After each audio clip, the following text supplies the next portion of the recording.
এদিন এই সম্মেলন অনুষ্ঠিত হয় মালদার বৈষ্ণবনগর এলাকার এক বেসরকারি ভবনে। উপস্থিত ছিলেন রাজ্য কমিটির সভাপতি শামসুল আলম, জেলা কমিটির সভাপতি ভুজঙ্গ সরকার, জেলা সাধারণ সম্পাদক দেবব্রত মুখার্জি সহ অন্যান্যরা।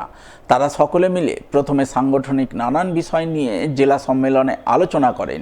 এরপর প্রাথমিক শিক্ষার মানোন্নয়ন, বিভিন্ন বিদ্যালয়ের পরিকাঠামো উন্নয়ন, শিক্ষক ঘাটতি পূরণ সহ শিক্ষকদের বিভিন্ন দাবি দেওয়া তুলে ধরেন এবং আগামী দিনে সেই সমস্ত দাবি দেওয়া পূরণে প্রশাসনের বিভিন্ন মহলে আবেদন জানানোর সিদ্ধান্ত গ্রহণ করেন বলে জানা গেছে।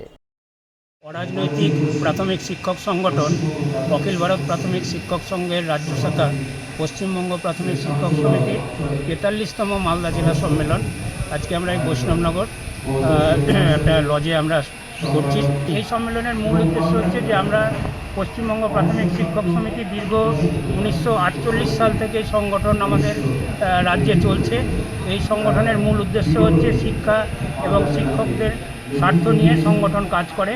আজকে আমাদের এই সম্মেলনে প্রতিটা শিশুর যাতে একটা কাঙ্ক্ষিত মানে তাদেরকে পৌঁছে দেওয়া যায় সেই নিয়ে আমরা পর্যালোচনা করলাম এবং তার একটা দিক নির্ধারণ করলাম যে কীভাবে সেই সমস্ত শিশুদের একটা নির্দিষ্ট কাঙ্ক্ষিত মানে পৌঁছে দেওয়া যায়।